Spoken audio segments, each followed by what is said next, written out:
Rajulamma జాతరే.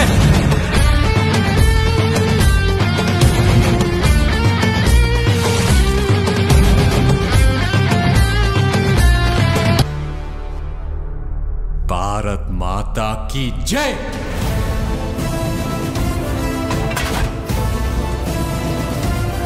Buggy లేపి తొళ్ళ కొట్టేస్తా.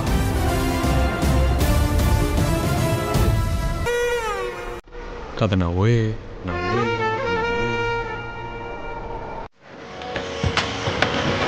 నిన్న ఇంత ముందు హీరో నాగేంద్ర నేను కలిసినారు కదా, అప్పుడు మా ఇంత బాగా ఆయన చేతులతోనే చేపల పులుసు వండుతారని మాట ఇచ్చినాడు.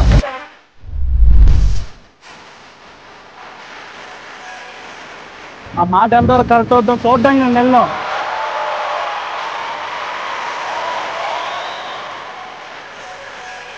ఉన్నాడా అత్తం మాలాగే కర్రపోయి వెలిగించేసి దాని మీద మట్టి తగ్గెట్టి అందులో నూనె వేసి ఇంకో పక్క ఉప్పు వరగుండా పసుపుకుండా బాగా చేప పొగలో పట్టించి ఈరోజు బాగా ఈత ఎక్కిపోయి నూనె చేప మొక్కలు వేసి అందులో పెంచకుండా పులుపు పెంచేసి పులిసెట్టినాడు.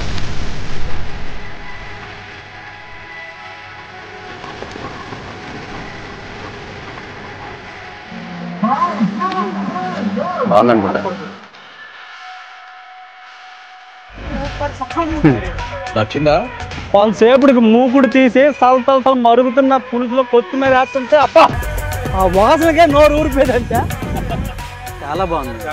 పక్కన బాగోపోతే ఏమనుకోమాకండి. ఫస్ట్ టైం మాలాగా మారడానికి ఆ మనిషి ఎంత కష్టపడుతుండో దానికి 100 ఫలితం రావాలని రోజు ఆ దుర్గా భవాని తల్లిని మొక్కుతాను.